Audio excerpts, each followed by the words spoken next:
ফেসবুকে বিভিন্ন গ্রুপে যদি যাই তাহলে দেখবো এখানে অনেক রকম পোস্ট আছে যে তারা পাসপোর্ট ভেরিফিকেশনের সময় পুলিশকে টাকা দিছে। আবার কেউ আছে তাদের কোনো টাকা পয়সাই পুলিশকে দিতে হয় নাই। এবং ইউটিউবে আমি যদি আসি এখানে অসংখ্য ভিডিও আছে কিভাবে দালাল ছাড়া আপনি পাসপোর্ট করবেন বা পুলিশকে টাকা দেওয়া ছাড়া আপনি পাসপোর্ট কিভাবে করবেন। তো এই ভিডিওতে আমি কথা বলবো আসলে পুলিশকে টাকাটা কেন দিতে হয়। পুলিশ টাকা চাচ্ছে সেটা আমি বুঝলাম, কিন্তু সবসময় কি আসলে পুলিশ টাকা চাওয়ার কারণে টাকাটা আমরা দিই, নাকি আমাদের নিজেদের কোনো দোষও এই পুলিশকে টাকা দেওয়ার ক্ষেত্রে আছে। তো প্রথম যে বিষয়টা সেটা হচ্ছে আপনার এমন কোনো ডকুমেন্ট যদি থাকে যে ডকুমেন্টের সাথে আরেকটা ডকুমেন্টের নাম মিল নাই। ধরুন আপনার এনআইডি আছে, এনআইডিতে আপনার যে নাম আছে সেটার সাথে আপনার সার্টিফিকেটে যে নাম আছে সেটার মিল নাই।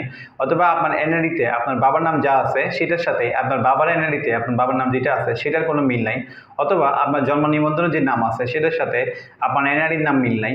অথবা আপনার ম্যারেজ সার্টিফিকেটের যে নাম আছে সেটার সাথে আপনি পাসপোর্ট আবেদন ফর্মে যে নাম লিখছেন সেটার মিল নাই। এইরকম কোনো বিষয় যদি থাকে সেক্ষেত্রে আপনি যখন পাসপোর্ট আবেদন ফর্মটা জমা দিতে যাবেন সেখান থেকে কিন্তু তারা ফেরত দিয়ে দিবে বা তারা আপনার কাছে অ্যাডিশনাল ডকুমেন্ট চাইতে পারে। এবং ওই ডকুমেন্ট যদি আপনি না দিতে পারেন তখনই শুধু আপনাকে পাসপোর্ট করার জন্য টাকা দিতে হয় বা দালালের কাছে যাইতে হয়। তো এক্ষেত্রে দোষটা কি আসলে যারা পাসপোর্ট অফিসে বসে আছে ওদের, নাকি দালালের, না আপনার? আপনি কিন্তু আপনার ডকুমেন্টগুলো কারেকশন করে বা পর্যাপ্ত ডকুমেন্ট নিয়ে আপনি পাসপোর্ট অফিসে যান নাই।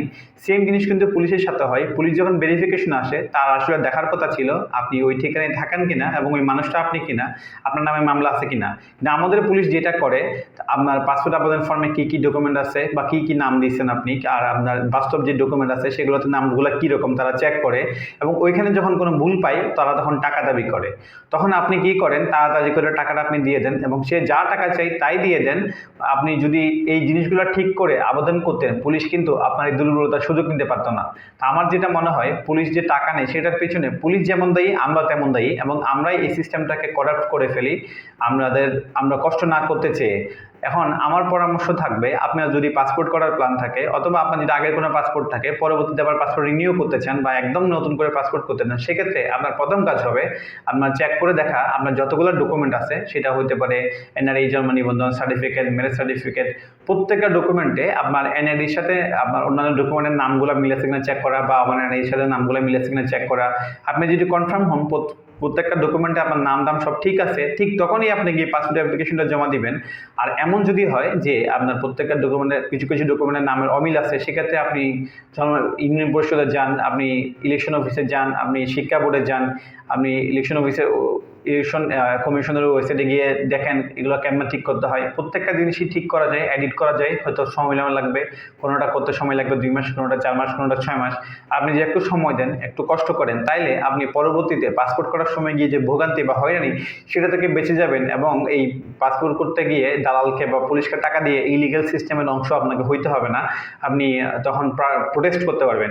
অবশ্যই এখন দেশের যে পরিবর্তিত পরিস্থিতি 2024 সালের 5 আগস্টের পর থেকে সরকারি কর্মকর্তা কর্মচারীদের বা পুলিশরা ঘুষ খাওয়ার পরিমাণ একটু কমাইছে বলে মনে হচ্ছে।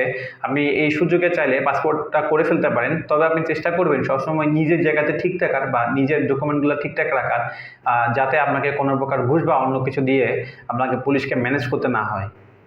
আর আপনি যদি সবকিছু ঠিকঠাক মতো রাখেন তাহলে সরকার নির্ধারিত যে টাকাটা সেই টাকায় আপনি পাসপোর্ট সহ অন্যান্য ডকুমেন্ট যেমন ড্রাইভিং লাইসেন্স আপনি করে ফেলতে পারবেন, আপনার কোনো খরচই হবে না। আমাদের দেশের একটাই সমস্যা, আমাদের মানুষগুলো অলস, তারা সরকারি দফতরগুলোতে যাইতে চায় না বা প্রশ্ন করতে চায় না বা জানতে চায় না, টাইম দিতে চায় না, খুবই শর্টকাট চায়। আমি এমন মানুষের কল পাইছি যারা চাই তারা পাসপোর্ট অফিসে যাবেই না, যত টাকা লাগবে তারা দিবে, তারা জাস্ট বাসায় বসে পাসপোর্টটা করে ফেলতে চায়। তো এটা খুব অদ্ভুত একটা আইডিয়া। আপনার যে রাইট, আপনার যে অধিকার সেটা আপনাকেই বেছে নিতে হবে, আপনাকেই সেটা বুঝে নিতে হবে। অন্য কেউ আপনাকে বাসায় এসে সেটা দিয়ে যাবে না। এই চিন্তাটা যতক্ষণ আমাদের পুরো দেশের মধ্যে তৈরি না হচ্ছে, আসলে এই ঘুষ সিস্টেম বা এই দুর্নীতির সিস্টেম সেটা আসলে পুরোপুরি চেঞ্জ করা কারোর পক্ষে পসিবল না।